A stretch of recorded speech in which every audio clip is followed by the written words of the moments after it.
emotional cost of being trapped in a prison of multiculturalism is you always have to explain your black perspective. Give me some fire if you understand where I'm coming from right now.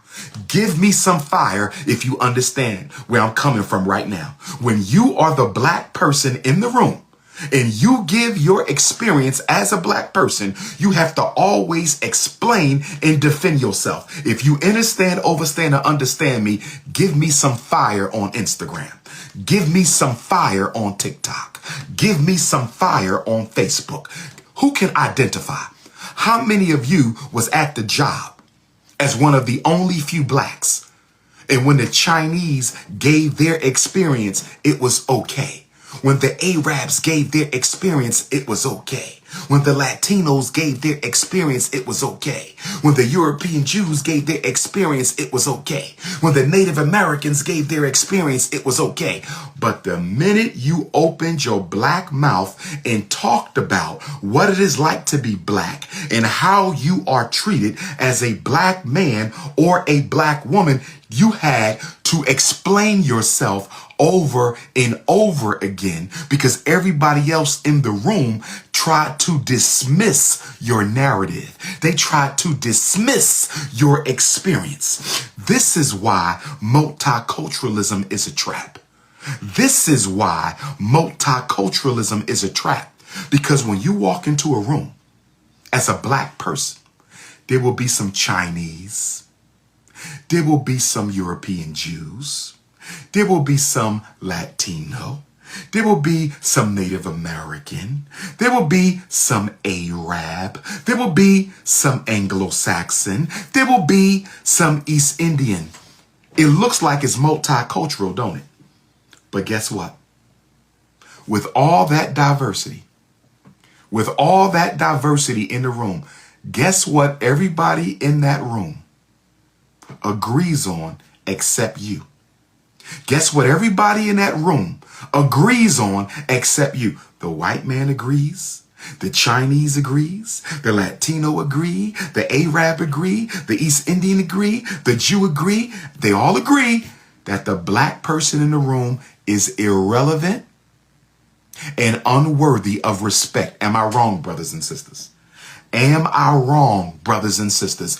Even in a so-called multicultural context, you are still victimized by white racism through proxy from all the other groups in the room. Oh, yes. Oh, yes. You say, wait a minute. This room is culturally diverse, but I still feel alienated in this room. And the reason you still feel alienated, even in a culturally diverse room, is everybody in the room hates black people. That's why you still feel so alienated. The Chinese in the room don't like black people. The Arabs in the room don't like black people. The Native Americans in the room don't like black people. The Latinos in the room don't like black people. The East Indians in the room don't like black people. The Anglo-Saxons in the room don't like black people. And this is why you can take a black person from an all-white room. You could take a black person from an all-white room. And by the way, African Latinos, I'm not talking about you. You part of the family. Afro-Latinos, I'm not talking about you. You are part of the family as long as you identify with us. Okay? I'm talking about anti-African Latinos, not African Latinos. Stay with me. So you put a black person in an all-white room and you say, I feel a lot of racism in this all-white room. I feel a lot of tension in this all-white room. I feel a lot of bigotry in this all-white room. And then I take you from the all-white room and I put you in a room that's culturally diverse. And when I put you in the room that's culturally diverse, your uneasiness doesn't go down. Your uneasiness doesn't go down. Your uneasiness doesn't go down. Your uneasiness stays the same or goes up. Why does your uneasiness stay the same or goes up when you go from an all-white room to a multicultural room? When you go into the multicultural room, you should feel more comfortable. Why don't black people feel more comfortable when we go into the multicultural room? I see you, Sister Aaliyah. I see you, Sister Aaliyah Sutton Bay. How you doing, gorgeous? Shout out to my good sister Aaliyah Sutton Bay from Philly. I ain't heard from you in a while. You got to get at your brother. I got to come back on your radio show. The reason black people still feel uncomfortable is because now you're not just the victim of white racism.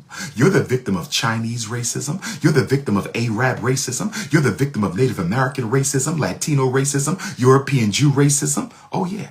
Multiculturalism is a joke, brothers and sisters. It is a joke. Why are we the only people who have to always defend our experience?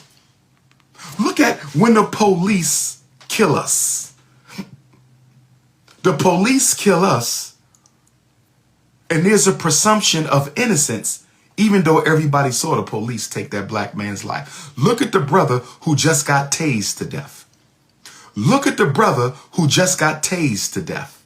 Look at the brother who just got tased to death. You're going to tell me that 2 or 3 cops can't take that young brother. He was not that large. You're trying to tell me y'all can't handcuff his ankles and carry his ass up out. That's what you tell him. You can't handcuff the ankles and carry that man out. You could. You wanted to kill him. See, when people engage Africans, they want to harm us. So they create a situation that makes it look like we are aggressing them and offending them so they can take our life. You said he was resistant? Look at all the white men who murdered people and were taken alive with weapons. Look at the Buffalo shooter. See, some of you Negropeans want to defend the police. And one of the police was a black man. One of the police was a black man. The police that tased and killed that brother the other day, one of them was a black man. One of the police that tased and killed that brother the other day, one of them was black. And you're going to sit up here and tell me they had to tase him. They could have carried his ass out. They could have carried his ass up out of there. Look at the Buffalo shooter. He was fully armed and they didn't fire a single bullet. They talked him out. What did they do in Buffalo, New York? The police said, we talked him into surrendering. Wait a minute now. He just murdered all these people and you talked him into surrendering. So why didn't they talk the brother into not resisting instead of tasing him to death? If they can talk the Buffalo shooter into giving up his rifle, why couldn't they talk this defenseless young man into not resisting?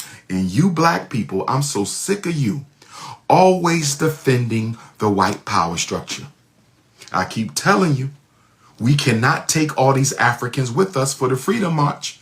These Negroes are loyal to white supremacy. Half of you Negroes are in love with your slave master. You are in love with them. There are black people who are absolutely in love with racism. They are married to racism. You know what we're going to do? We're going to have a big wedding ceremony. I want to officially marry all you buffoons. I want to marry all the buffoons in the community to racism. We're going to have some white mannequin dolls. I'm going to get some white mannequin dolls and put them in a wedding gown and let you beta male bootlickers walk down the aisle with the wedding song and put a ring on your finger. Let's officially marry you to racism. Let's just do it the right way. We need wedding rings. Where's our jewelers at? Where the jewelers at? Where the African jewel? We need some conscious jewelry. We need 2 million I love white people rings for black folks. Wedding rings. We need 2 million I love white people wedding rings. We're going to have a massive we love racism wedding ceremony for all the black people who are in love with their oppressor. We need to make that happen. We need to make that happen.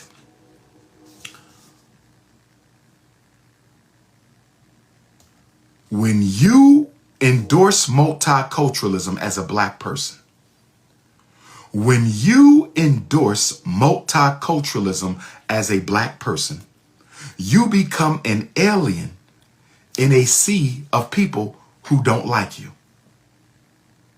Imagine being a goldfish dropped in a fish tank full of piranha. Imagine being a goldfish dropped in a fish tank full of piranha. That's what you do when you endorse multiculturalism. You say the more color, the better. The more diversity, the better it is for everybody. The more diversity, the better it is for everybody. Really? So the Chinese man comes from China with a loan of credit to take over my neighborhood. The European Jew shows up from Israel with a line of credit to take over my neighborhood. The Arab shows up with a line of credit from Dubai or United Arab Emirates or Iraq or Afghanistan or Kuwait with a line of credit to take over my neighborhood, and somehow putting all them in the same space with me is going to make me feel better, look better, and do better. I don't know what crack you smoking. I don't know what crack y'all smoking, but that don't work for me. Multiculturalism is nothing but a disguise racism wears to psychologically seduce black people into dropping their guard. I'm going to say it again. Multiculturalism is a disguise that racism wears to psychologically seduce black people into dropping your guard. Nobody likes black people in the world. I've been all over the world. Nobody likes black people in the world. I've been all over the world. Nobody likes black people in the world. I've been all over the world. Stop playing this multicultural game. When they ask you, should we hire a Japanese? Should we hire an anti-African